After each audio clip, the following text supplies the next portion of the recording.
Tuhan yang besar, Tuhan yang berkuasa, Tuhan di atas segala-galanya.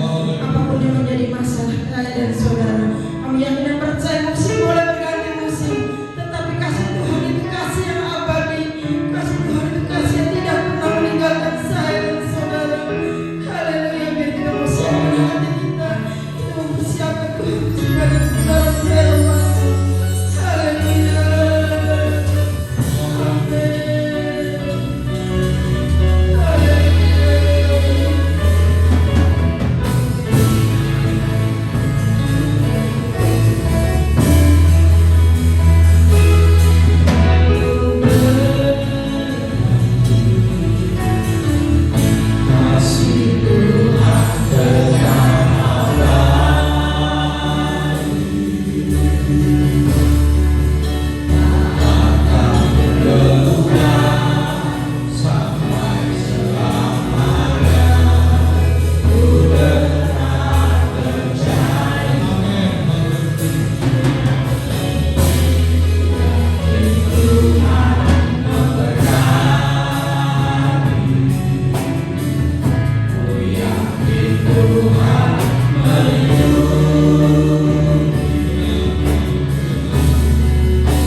Berkati semuanya Tuhan. Berkati yang sakit Tuhan, Engkau sembuhkan. Yang lemah Engkau kuatkan. Dalam kesusahan Engkau hiburkan. Berkati semuanya dengan kasih murahan daripada-Mu. Engkau akan pakai hidup kami Tuhan, sesuai dengan segala rencana-Mu. Pakai hidup kami, pakai hidup kami terus Tuhan, agar hidup kami boleh tetap melayani Engkau. Terima kasih Tuhan. Segala puji dan syukur kami persembahkan hanya di dalam nama Tuhan Yesus Kristus. Haleluya, haleluya. Amin.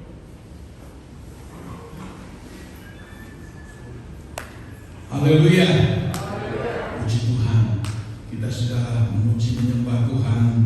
Kita rasakan hadirat Tuhan. Tuhan disenangkan. Dan kita akan membaca firman Allah di dalam kitab Filipi. Dalam kitab Filipi, jadi ada kitab Efesus atau Galatia, baru Efesus, baru Filipi. Ya, sebelum Kolose. Filipi pasal 1, kita akan baca ayat yang ke-19 sampai dengan ayat 23. Kitab Filipi pasal 1 ayat 19. Kita hormati pembacaan firman Tuhan. Saya membaca ayat yang ke-19, saudara bergantian sampai dengan ayat 23. Saya mulai ayatnya yang ke-19. Karena aku tahu bahwa kesudahan semuanya ini ialah keselamatanku oleh doamu dan pertolongan Roh Yesus Kristus. 22:3.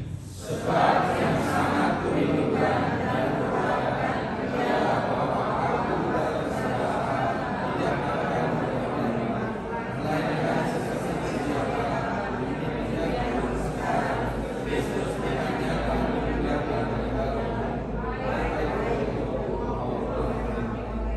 karena bagiku hidup adalah Kristus dan mati adalah keuntungan. Ayat 23. Tetapi jika aku harus hidup di dunia ini, itu berarti bagiku bekerja untuk yang kuat. Jadi mana yang harus kupilih, aku tidak tahu. Aku didesak dari dua pihak. Aku ingin pergi dan diam bersama-sama dengan Kristus. Itu memang jauh lebih baik. Amin. Puji Tuhan. Kita melihat di dalam pembacaan firman Allah ini ada suatu kesimpulan yang telah dipilih oleh Rasul Paulus sebagai hamba Tuhan. Suatu keputusan, suatu pilihan hidup yang tidak mengecewakan, tetapi suatu putusan kehidupan yang benar-benar luar biasa. Sebab kita baca di dalam ayatnya yang ke-19 ini, yang menjadi pokok utama dalam kehidupan daripada Rasul Paulus ini, yaitu supaya dia selamat. Ya, ini jadi tujuannya. Di dalam ayat yang ke-19, bahwa kesudahan semuanya ini ialah keselamatanku. Ini yang dia utamakan dalam hidup, dia prioritaskan dalam hidup ini. Sebab buat apa dia itu mungkin disebut melayani Tuhan, tapi ujung-ujungnya tidak diselamatkan. Dalam satu ayat dia pernah berkata begini, jangan sampai aku yang mengajar, tapi aku tidak diselamatkan. Jadi dalam ayat ini kita melihat suatu putusan, pilihan hidup yang luar biasa kita contohi kepada Rasul Paulus ini. Bagaimana keselamatan yang telah dia perjuangkan begitu luar biasa. Sebab yang sangat kurindukan dan kuharapkan ialah bahwa aku dalam segala hal tidak akan beroleh malu, melainkan seperti sedia kala, demikian pun sekarang Kristus nyata dimuliakan dalam tubuhku, baik hidupku maupun oleh matiku atau kematianku. Paulus berkomitmen dalam dirinya, nanti kelak bila mana aku akan dipanggil oleh Tuhan, bila mana aku akan meninggalkan dunia yang fana ini, maka aku tidak beroleh malu, tidak mendapat malu. Di dalam Alkitab disebutkan begini, jangan sampai kita menjadi malu pada waktu kedatangan Yesus pada kali yang kedua. Paulus juga dia tidak mau menjadi malu. Apa sebab? Dia berusaha untuk nanti kelak pada waktu dia dipanggil oleh Tuhan, dia tidak menjadi malu. Sebab dia tahu waktu dia dipanggil Tuhan, dia tidak ditolak oleh Tuhan, dia diterima oleh Tuhan. Kenapa? Karena dia orang yang benar-benar hidup menurut kehendak daripada Tuhan, melakukan segala perintah yang Tuhan berikan di dalam kehidupannya. Aku nanti tidak mau aku menjadi malu menghadap hadirat Tuhan. Ini penting sekali untuk kita tanamkan dalam diri kita. Seringkali kita tidak sadar akan jalannya hidup kita ini.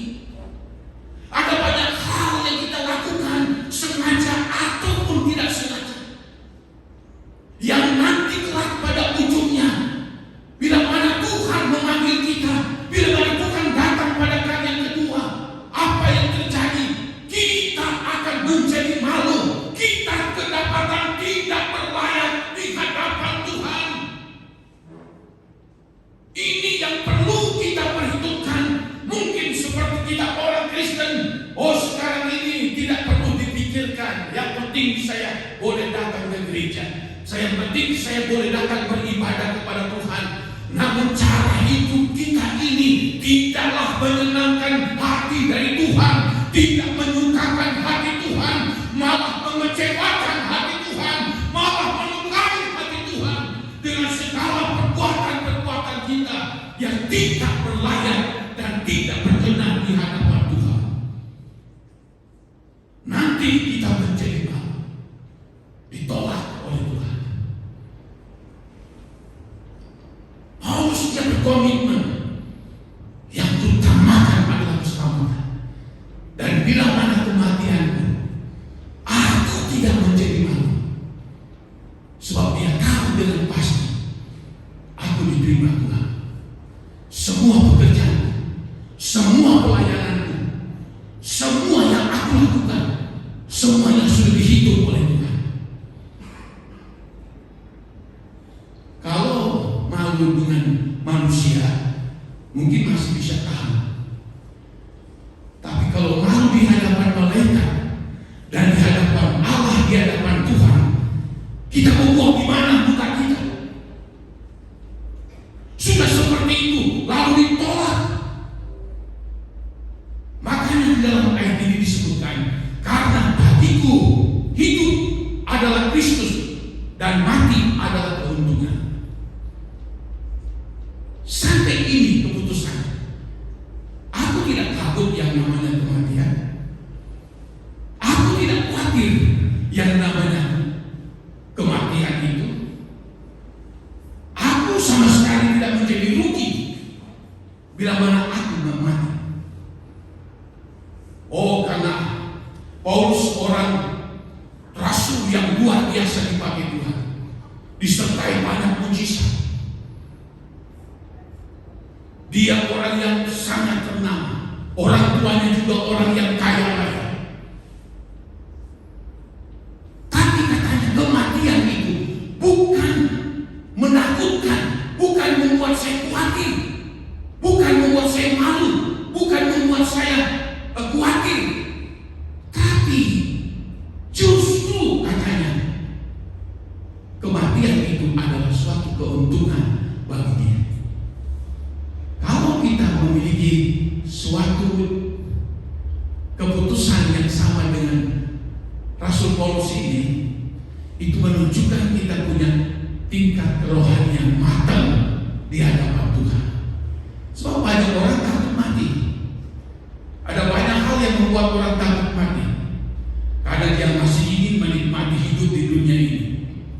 Dia ingin segala apa yang dia rencanakan ke depan dan akan berhasil, dan dia akan melihat hasil-hasil itu. Dia akan merasa rugi bila mana dia akan mati. Manusia ingin sekali menjalani hidup ini, kalau bisa sampai kapanpun. Dia tidak berusaha untuk bagaimana supaya hidup ini nanti begini, begitu, dan seterusnya. Itu sebabnya salah satu bisnis yang paling maju di negara kita apa? Bisnis rumah sakit. Dulu rumah sakit yang dikenal bagus di Bandung, Jakarta. Sekarang bertebaran rumah-rumah sakit, klinik-klinik sana sini. Karena orang pebisnis tahu untuk namanya kesehatan, menjaga tubuh ini supaya jangan sakit, apalagi mati. Orang bisa bayar berapapun harganya. Orang bisa rela miskin untuk bisa menjaga fisik tubuhnya. Para pebisnis tahu itu. Karena mereka tahu banyak orang yang takut yang namanya kematian. Orang akan berusaha sekapat mungkin supaya tubuh sehat, supaya tubuh kuat. Apalagi mati, waduh, jangan sampai hal itu terjadi. Itu yang membuat banyak orang takut yang namanya kematian. Hal itu belum lagi banyak orang tidak siap yang namanya kematian. Kalau ada di antara kita yang dipanggil Tuhan, Bapak, Ibu, atau siapapun, lalu dia diberikan kesadaran, ternyata hidupku tidak benar, ternyata hidupku tidak layak, ternyata engkau tidak menjadi pelaku firman, ternyata engkau tidak mengasihi Tuhan, ternyata ini kelakuan hidupku, cara hidupku seperti ini. Kalau Tuhan mengambil kita, banyak orang tidak siap, tidak siap fisik, tidak siap mental, tidak siap rohani. Sedangkan yang namanya kematian itu selalu datang tanpa diundang oleh siapapun. Kemarin kami bersama jemaat yang sakit di rumah sakit di Plumbon, Elni dioperasi. Wow, itu pasien begitu banyak banget. Saya pikir, wow, tidak ada Senin, Selasa, sampai Sabtu pun bisa penuh itu pasien. Orang ingin sehat, orang ingin supaya umur panjang, ingin supaya tidak akan mati. Tapi kematian akan selalu mengintai. Dan banyak orang tidak siap, secara mental tidak siap, secara fisik tidak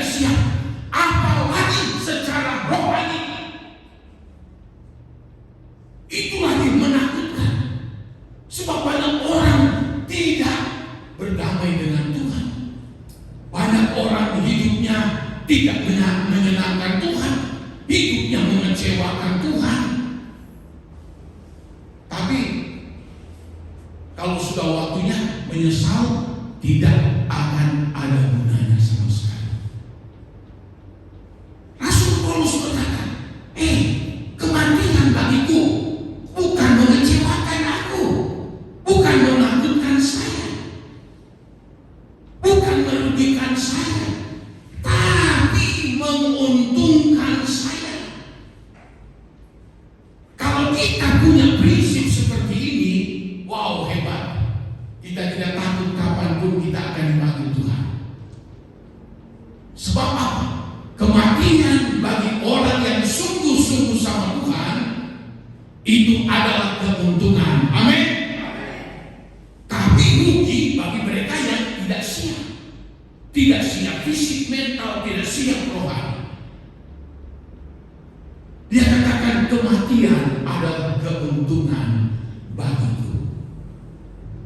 Nah, kalau kita bisa membaca lagi di dalam firman Tuhan dalam ayat 23, aku didesak dari dua pihak. Aku ingin pergi dan diam bersama-sama dengan Kristus. Itu memang jauh lebih baik. Wow, hebat lagi ini sudah. Ya, aku ingin pergi. Aku ingin mati sekarang secara tubuh. Dia tantang. Aku tidak takut. Aku tidak rugi. Malah aku ingin pergi bersama dia, bersama-sama dengan Kristus. Itu kesukaannya, keinginannya. Bahkan disebutkan itu memang jauh lebih baik. Artinya sebaik-baiknya kita hidup di dunia, cukup makan, cukup minum, cukup pakai, segala fasilitas di dunia ini kita punya sekalipun, tetapi di tempat yang Tuhan sediakan itu jauh lebih baik. Amin. Tidak ada seujung kukunya dengan apa yang Tuhan sediakan. Paulus orang kaya, orang tuanya, dia cukup dibesarkan dan disekolahkan dengan sekolah yang baik di Yerusalem. Dia berprestasi, Alkitab katakan. Tapi kesimpulan dalam hidupnya bahwa aku ingin pergi dan diam bersama dengan Kristus. Karena itu jauh lebih baik.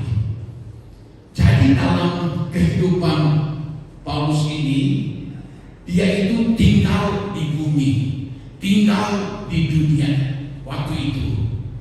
Tetapi dia itu mendambakan, dia menginginkan suatu dunia yang baru, suatu dunia yang lain, bukan dunia ini, tetapi suatu langit dan bumi yang baru. Itu yang dia ingin. Kenapa? Sebab di dalam 2 Korintus 12 di situ disebutkan tentang Paulus, dia pernah diangkat oleh Tuhan pergi ke Firdaus atau pergi ke surga. Di dalam ayatnya yang ke 2 Korintus 12, aku juga tahu tentang orang itu entah di luar tubuh, entah di luar tubuh, aku tidak tahu, Allah yang mengetahuinya. Dia tiba-tiba terangkat ke Firdaus dan mendengar kata-kata yang tak terkatakan, yang tidak boleh diucapkan manusia. Jadi Tuhan angkat dia, perlihatkan dia Firdaus. Firdaus itu belum kota Yerusalem baru. Itu Firdaus, beda dengan kota Yerusalem baru. Baru diangkat ke Firdaus, namun Paulus dia lihat di situ. Luar biasa. Bahkan perkataan-perkataan mereka itu dikatakan dalam ayat 4, mendengar kata-kata yang tak terkatakan. Kata-kata mereka saja menyejukkan. Kata-kata mereka itu begitu indah didengar. Kata-kata mereka itu mengandung kesucian dan kekudusan,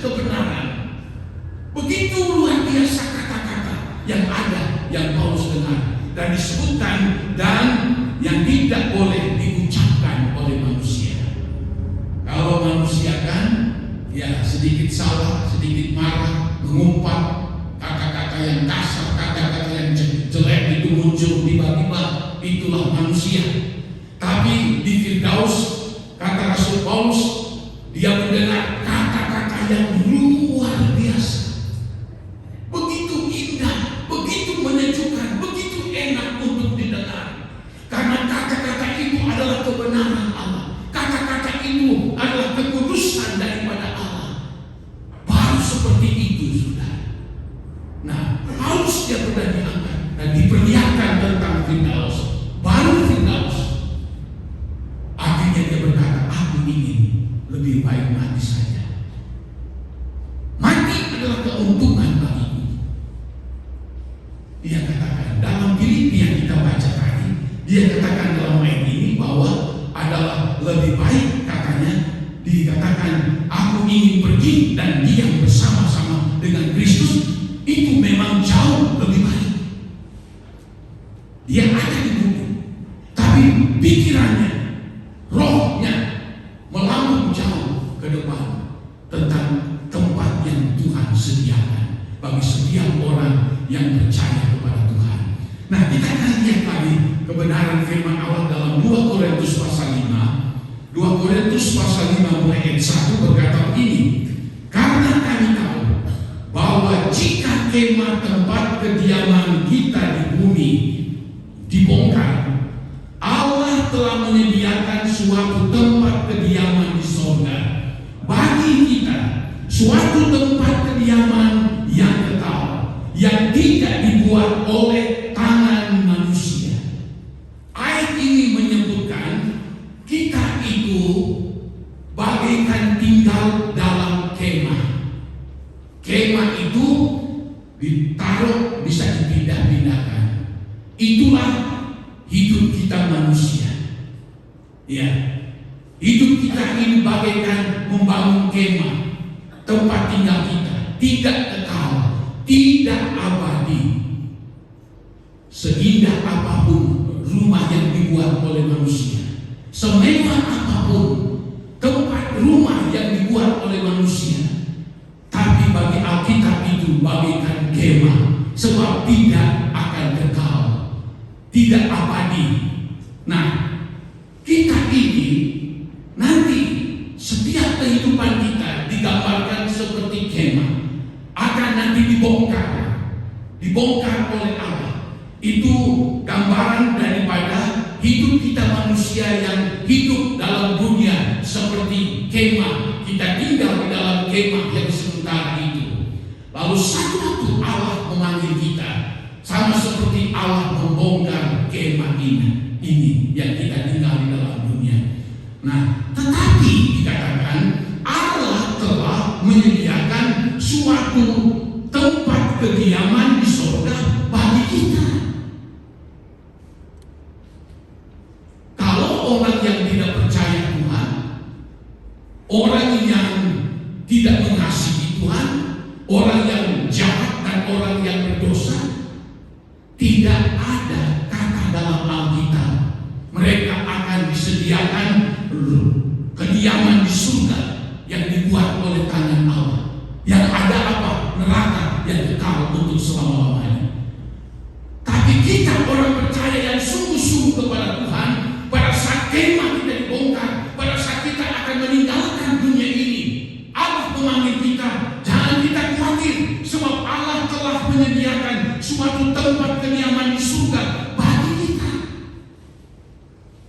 Orang-orang yang sudah dipanggil oleh Tuhan, jemaat-jemaat yang sudah sungguh-sungguh beribadah. Kita kehilangan jemaat beberapa tahun ini berturut-turut yang setia. Ibu Dikir, Sesongti, mamanya Toto, dan kemarin Ibu Teksen, setia meskipun sudah terlanjut. Kemah mereka sudah dibongkar, tapi mereka ada tempat kediaman yang Allah sediakan di surga. Ini yang kita cari. Kalau kita tahu kemah tempat kita di bumi itu akan dibongkar oleh Tuhan, kapanpun itu akan terjadi, semestinya kita harus begitu prioritaskan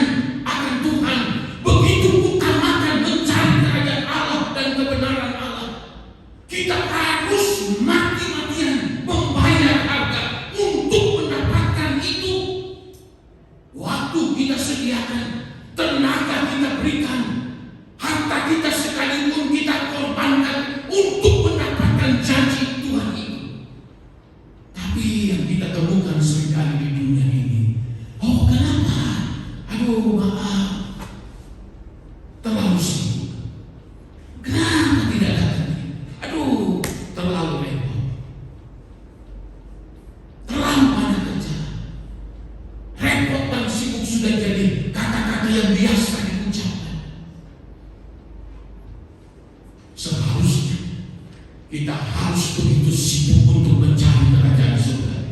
Kita harus begitu sibuk, begitu repot sekalipun untuk mengejar yang namanya keselamatan, untuk mengejar yang namanya hidup kekal, untuk mengejar yang namanya tempat tinggal yang Allah sediakan. Tapi kalau hidup tidak berimbang, aduh sulit. Di dalam kitab Daniel, Raja Belshazzar ditimbang oleh Tuhan. Dosanya lebih berat daripada perbuatan yang baik. Ditimbang. Lalu malam itu Alkitab katakan, Raja Belshazzar dibunuh karena dia menghina Tuhan, tidak menghormati Tuhan. Tuhan punya timbangan untuk kita. Apa dosa lebih berat atau kebaikan, kebenaran yang ringan? Kita kembali kepada diri kita yang Paulus perjuangkan supaya aku selamat. Aku lebih suka kematian, lebih beruntung untuk mendapatkan kematian, dan aku lebih suka untuk pergi ke tempat yang disediakan Allah itu, karena itu jauh lebih baik.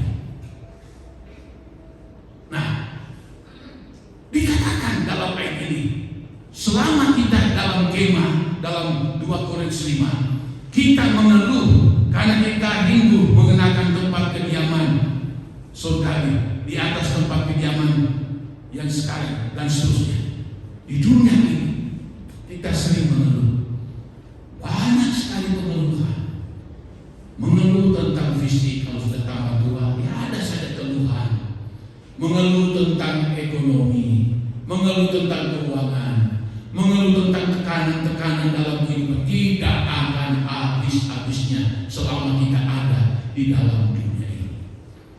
Kita tidak bisa menghindar dari tekanan-tekanan itu, dan keluhan demi keluhan itu selalu muncul dalam kehidupan ini. Itulah kita hidup dalam dunia ini, tidak tenang, tidak aman. Selalu saja ada keluhan demi keluhan. Lalu kalau kita baca di dalam ayatnya yang ke 7, 2 Korintus 5:7, sebab hidup kami ini adalah hidup karena percaya, bukan karena melihat.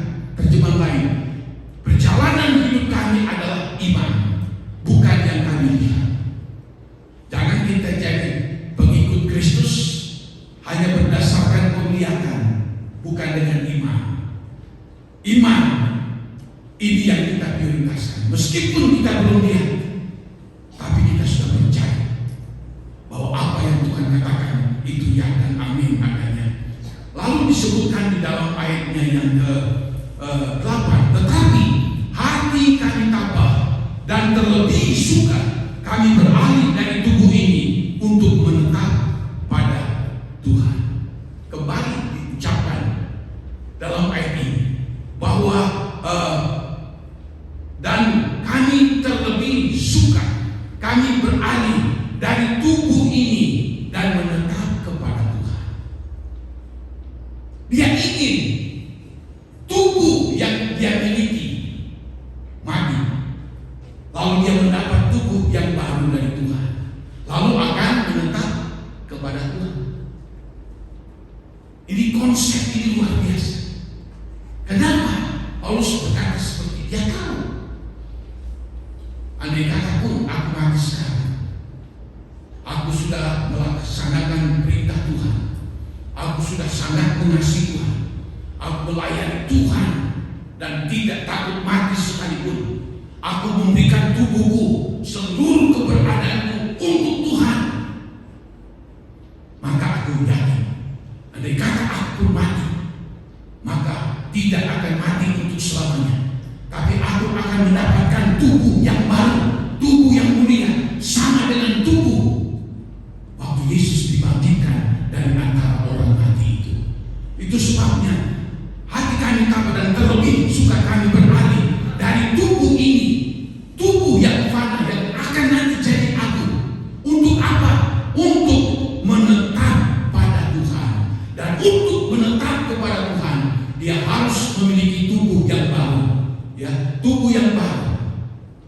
Dia dapatkan itu melalui perjuangannya di dalam kehidupannya. Jangan kita mengharapkan nanti kalau kita mati, lalu kita mendapatkan tubuh yang baru, tubuh yang mulia seperti tubuh kebangkitan Tuhan. Tapi kita tidak barengi dengan cara hidup kita menyenangkan Tuhan. Kalau cara hidup kita menyakiti Tuhan, mengecewakan Tuhan, melakukan kejahatan, melakukan dosa, tidak taat sama Tuhan, tidak mau melakukan kehendak Allah, tidak mau mengasihi Tuhan dengan benar, dengan sungguh-sungguh, ya mati. Nanti akan dihakimi, lalu dimasukkan ke dalam api neraka. Tapi yang sungguh-sungguh sama Tuhan seperti Rasul Paulus ini, aku lebih ingin beralih dari tubuh ini kepada Tuhan. Karena apa? Dia yakin betul kapanpun mau kematian itu datang, aku merasa tidak rugi, tapi aku sangat beruntung sebab aku beralih kepada Tuhan. Ini jadi saudara, kalau kita lihat lagi di dalam ayat berikutnya, sebab itu juga kami berusaha, baik kami diam dalam tubuh ini maupun kami diam di luarnya, supaya kami berkenan kepada-Nya. Apa yang Paulus katakan dalam ayat ini? Kalaupun kami masih dikasih hidup, kami masih dikasih kesempatan untuk ada di dalam dunia ini, maka aku akan hidup berkenan kepada Tuhan. Atau dalam terjemahan lain, aku akan hidup menyenangkan hati Tuhan, bukan mengecewakan, bukan menyakiti, melukai Tuhan, bukan. Tapi aku akan hidup berkenan kepada Tuhan. Berkenan itu bagaimana dia akan melakukan hal-hal yang Tuhan perintahkan. Hidup dia tunduk taat kepada Tuhan, mengasihi Tuhan, melakukan segala perintah-perintah Tuhan. Itulah yang disebut dengan berkenan kepada Tuhan. Nah, ayat yang ke-10, sebab kita semua harus menghadap tahta pengadilan Kristus, supaya setiap orang memperoleh apa yang patut diterimanya sesuai dengan yang dilakukannya dalam hidupnya ini, baik ataupun jahat. Semua kita akan menghadap pengadilan Kristus. Kalau ini disebut pengadilan Kristus khusus untuk orang-orang Kristen, orang-orang yang menyebut percaya. Tapi semua orang Kristen bukanlah semuanya menjadi pewaris surga, bukan. Sebab banyak orang Kristen KTP, tidak bertobat, tidak melakukan. Tapi Kristen yang sungguh-sungguh mengasihi akan Tuhan, mereka akan diadili dengan namanya pengadilan Kristus. Diadili untuk apa? Menerima keselamatan. Diadili untuk apa? Menerima mahkota kehidupan. Ini pengadilan khusus namanya. Dan Tuhan akan tahu perbuatan-perbuatan yang baik yang kita lakukan dan yang jahat yang kita lakukan. Jadi di sini kita lihat tidak ada yang tersembunyi di hadapan Tuhan. Khususnya bagi kita orang yang disebut orang Kristen. Semua perbuatan-perbuatan baik kita dicatat Tuhan. Tapi perbuatan jahat yang tidak menyenangkan Tuhan pun akan tercatat. Makanya akan ada pengadilan Kristus namanya. Nah, saudara-saudara, kalau kita melihat hal ini, ternyata kematian itu tidak menakutkan, tidak membuat orang khawatir, tidak merugikan bagi orang yang sungguh-sungguh percaya kepada Tuhan. Malah seolah-olah kematian dia, ayo kapan untuk datang silakan, aku tidak takut karena aku sudah beroleh rumah yang Tuhan sediakan buat saya. Oh, itu luar biasa. Itulah yang dikatakan dalam Filipi ini, bahwa Paulus bekerja keras untuk mendapatkan, memiliki, mencatat akan keselamatan itu. Dia melihara dan sampai akan terlepas. Dia jaga betul dalam ayatnya yang ke-19, ya.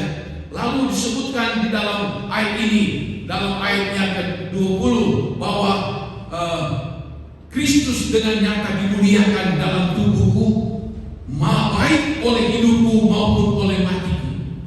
Kalau dia itu hidup, dia akan memuliakan Tuhan. Bahkan pun setelah kematiannya pun dia yang dia buat, dia lakukan menjadi contoh teladan bagi orang banyak. Untuk apa? Kemuliaan bagi nama daripada Tuhan. Ini satu konsep yang luar biasa. Ini yang perlu kita tiru, saudara. Nah, kalau kita lihat ternyata Paulus itu dia tidak takut yang namanya kematian, dia malah beruntung.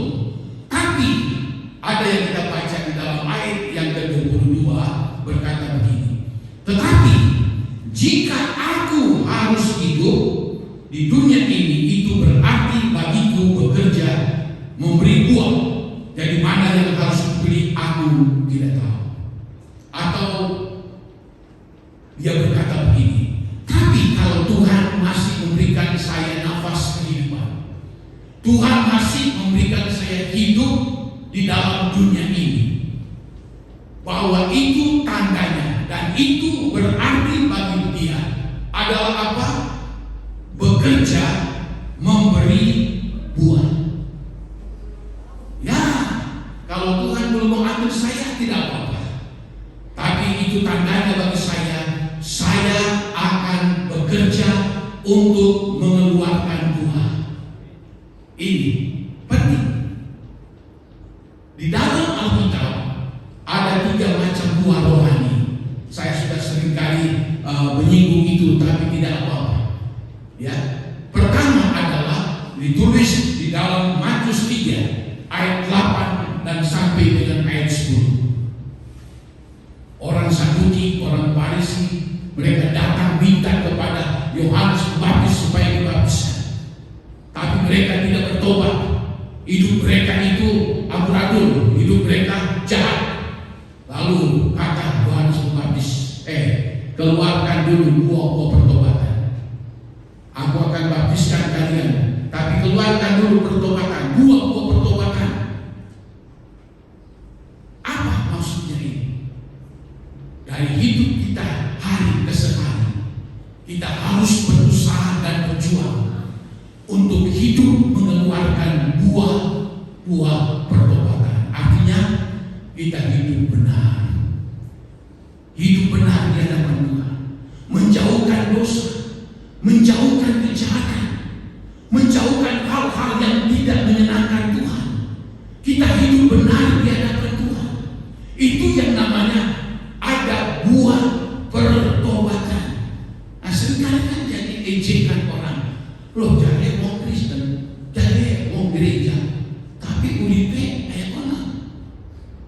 Dari tabiatnya tidak mengeluarkan buah pertobatan, tapi yang ada dalam dirinya keluar perbuatan-perbuatan jahat, perbuatan-perbuatan kemarahan, kebencian, iri hati, macam-macam perbuatan yang tidak menyenangkan.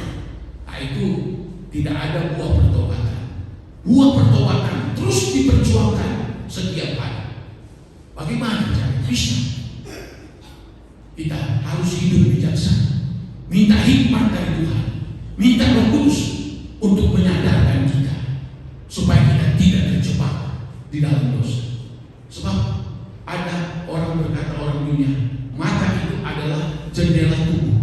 Dan Yesus juga berkata, mata itu adalah kehidupan manusia. Kalau mata sudah jahat, mata salah, maka dia ikut salah. Dari mata ini bisa membuat orang bisa terpancing, tergoda untuk dosa. Mulut ini juga. Makanya di dalam Alkitab juga dikatakan bahwa Tuhan tungguilah mulut lidahmu, kata-kata. Artinya sebelum kita mengucapkan, kita pikir dulu akibatnya. Apakah ini menyakiti orang? Apakah ini membuat orang itu sedih, membuat orang itu marah, membuat orang itu benci? Tungguilah bibir mulutmu. Daud berdoa sama Tuhan seperti itu. Jadi kita jaga sikap kita dari tingkah laku, dari perbuatan kita, sehingga apa yang terjadi, kita hati-hati dalam menjalankan kehidupan ini, sehingga kita tidak terjebak di dalam dosa, sehingga kita menghasilkan yang namanya buah pertobatan. Kita orang Kristen tidak luput juga dari kalau tidak bijaksana, karena tidak pakai hikmat. Jadi asal berbahaya. Akhirnya buah pertobatan setiap hari. Paulus katakan dalam Korintus, setiap hari kami diperhadapkan seperti domba menuju ke pembantaian. Sampai seperti itu. Jadi kita selalu mawas diri, menjaga jangan sampai ini tidak ada buah pertobatan di dalam diri kita. Ya, saya setiap hari, setiap saat saya selalu menguji diri saya. Sebelum mengucapkan, pikir dulu akibatnya. Nah, itu baik. Lalu yang kedua, di dalam Yohanes 15 ayat yang ke-16, Tuhan Yesus berkata begini, bukan kamu yang memilih aku, tapi aku yang sudah memilih kamu. Lalu aku suruh kamu pergi. Untuk apa? Pergi untuk mengeluarkan buah. Dan buah itu tetap ada. Apa maksudnya perkataan Tuhan Yesus? Tuhan yang sudah pilih kita jadi umatnya, miliknya. Kita tidak berpangku tangan, bermasa bodoh. Oh, saya sudah orang Kristen. Tidak. Tuhan suruh pergi mengeluarkan buah. Pergi, kamu pergi, keluarkan buah. Apa namanya? Buah pelayanan. Buah pelayanan itu seperti apa? Karena kita sudah dipilih oleh Tuhan menjadi umatnya, maka kita bisa melayani Tuhan. Yang kita lihat seperti bisa PL, bisa pemain musik, bisa jadi singer atau apa. Tapi bukan cuma itu. Buah-buah pelayanan itu adalah suatu bentuk yang dapat dilihat.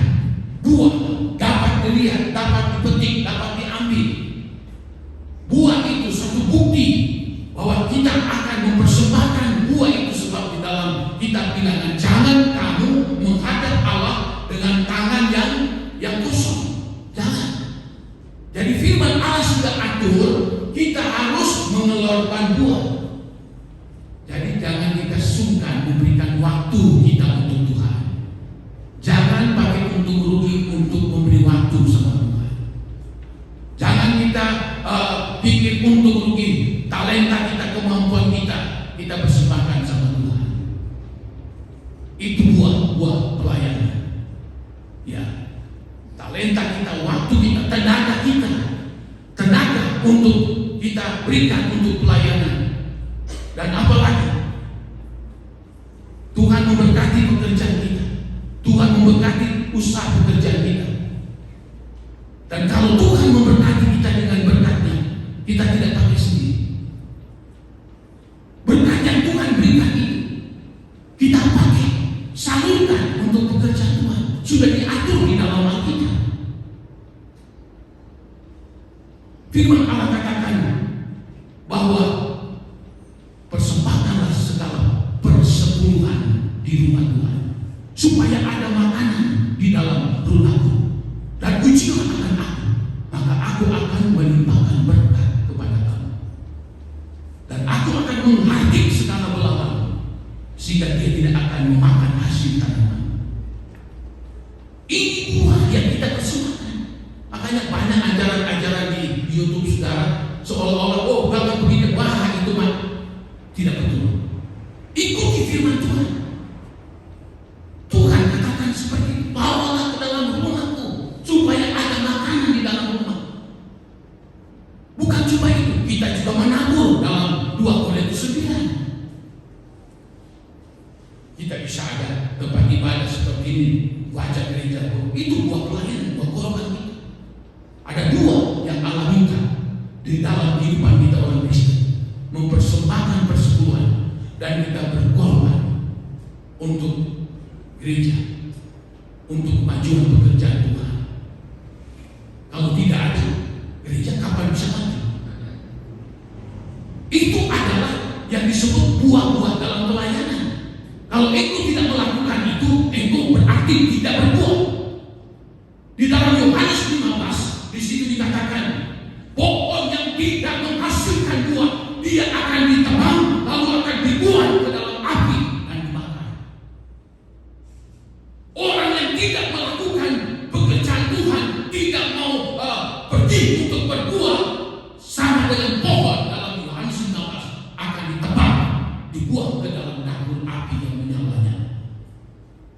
tidak mengeluarkan buah pertobatan dalam manusia, dibuang juga dalam api yang tidak terpadamkan.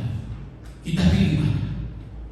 Paulus katakan, kalau aku masih hidup, itu berarti aku harus mengeluarkan buah. Ini kesempatan kita masih hidup, sudah. Kita tidak tahu besok kita masih hidup nggak? Minggu depan, bulan depan, tahun depan kita masih bisa hidup tidak? Tapi kalau kita sudah melakukan berita Allah, firman Allah, maka apa yang terjadi? Kita tidak takut seperti Paulus. Ketiga, buah Roh Kudus. Buah Roh Kudus itu ditulis dalam kitab Galatia pasalnya yang kelima. Nah, ini penting. Dalam ayat 22 berkata, tetapi buah Roh ialah kasih, sukacita, damai sejahtera, kesabaran, kemurahan, kebaikan, kesetiaan, kelemah lembutan, penguasaan diri. Tidak ada hukum yang menentang hal-hal ini. Jadi ada buah pertobatan, ada buah-buah pelayanan, lalu ada buah Roh Kudus di dalam kehidupan kita. Jalani kehidupan kita ini dengan apa? Dengan kasih dari Tuhan. Selalu ada sukacita biarpun banyak masalah. Selalu ada damai sejahtera meskipun banyak tekanan. Ya, selalu sabar. Ada kemurahan, ada kebaikan, ada kesetiaan, kelemah lembutan, dan terakhir penguasaan diri. Kita mampu menguasai diri kita ini. Itu yang disebut buah Roh Kudus. 3 buah rohani harus ada. Kita akan persembahkan kepada Tuhan. Nih Tuhan, aku sudah hidup dalam pertobatan. Itulah bukti buah-buah pertobatan saya. Engkau suruh pergi mengeluarkan buah. Aku sudah melayani Engkau. Talenta saya, kekuatan saya, tenaga saya, harta saya, ini buahnya. Sebab ditulis dalam pengadilan Kristus. Oh Tuhan, terima kasih. Aku hidup dengan hidup dalam buah Roh Kudus. Selalu ada kasih, selalu ada sukacita, selalu ada damai sejahtera, selalu ada kesabaran, selalu ada kesetiaan, selalu ada kelemah lembutan, selalu ada penguasaan diri. Wow, kita ini luar biasa, saudara. Dahsyat kita, hidup kita, sehingga kita akan menjadi seperti yang dialami oleh Paulus. Kematian itu bukan melebihkan saya, tapi kematian itu menguntungkan saya. Bahkan dikatakan bahwa aku ingin pergi dan diam bersama-sama dengan Kristus. Itu yang lebih baik. Saudara-saudara sekalian, ini 2 hal yang tertulis dalam Alkitab Filipi dan Korintus ini. Kita masih ada di dalam dunia ini, dan di depan kita tahu seperti yang firman Allah katakan, ada langit dan bumi yang baru yang berisi kebenaran, yang sifatnya kekal abadi, senang kekal sampai selama-lamanya. Saya ingin melalui firman Allah ini kita pandang jauh ke depan. Itulah tujuan akhir kehidupan kita. Lalu apa? Karena sudah pasti tidak ada keraguan seperti Paulus. Dia sudah lihat itu, dia sudah tahu itu. Tidak ada keraguan sedikit pun. Makanya dia katakan, aku lebih suka pergi bersama dengan Tuhan. Kematian adalah keuntungan, bukan kerugian bagiku. Dan ini juga menjadi suatu prinsip dalam kehidupan kita. Lalu kita berkomitmen, Tuhan tolong saya, Engkau arahkan pandangan saya jauh ke depan itu, sehingga aku akan berikan waktu yang cukup untuk mengejar itu. Aku akan berikan tenaga saya untuk mengejar itu, Tuhan. Aku akan berikan apa yang ada padaku untuk mendapatkan semuanya itu, Tuhan. Tolong saya, Tuhan. Tapi manusia seringkali terbius dengan yang di dunia yang sementara ini, sehingga dia sibuk dan repot dengan segala-galanya, dan keselamatan itu dinomor-2kan. Paulus tidak. Nomor 1 itu keselamatan. Itu yang paling penting dalam kehidupannya. Kita masih tinggal di dunia, boleh ya kita bekerja, tidak apa-apa, memang harus begitu. Kita harus berdagang, apapun pekerjaan yang kita lakukan itu. Tapi jangan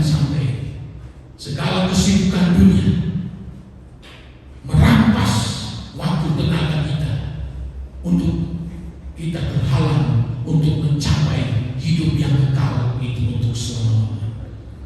Kalau kita sampai kepada pendirian daripada Paulus, aku lebih suka menghadap kepada Tuhan. Aku lebih suka pergi bersama dengan Tuhan, karena itu jauh lebih baik. Maka saudara, kehidupan kita ini tenang. Kehidupan kita ini tidak akan khawatir dalam menjalani hidup, karena kita tahu ada Allah, ada Roh Kudus yang membackup kehidupan kita. Kita tidak khawatir, Tuhan akan sertai kita. Tuhan tahu kalau motivasi kita benar-benar kepada Dia, motivasi kita utama kepada kerajaan surga, kepada hidup yang kekal itu, Tuhan tidak tinggal diam.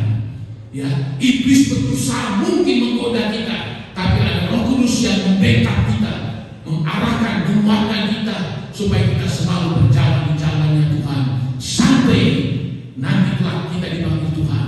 Atau sampai Tuhan Yesus datang, kita akan berkata, terima kasih Tuhan, Engkau sudah menuntun saya, Engkau sudah memimpin saya Tuhan, sehingga saya boleh ada bersama-sama dengan Tuhan di dalam kerajaan surga.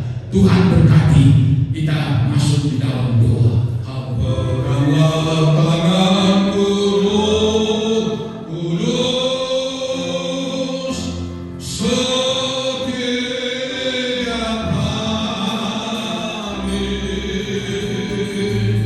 bukalah jalan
Firman-Mu siang hari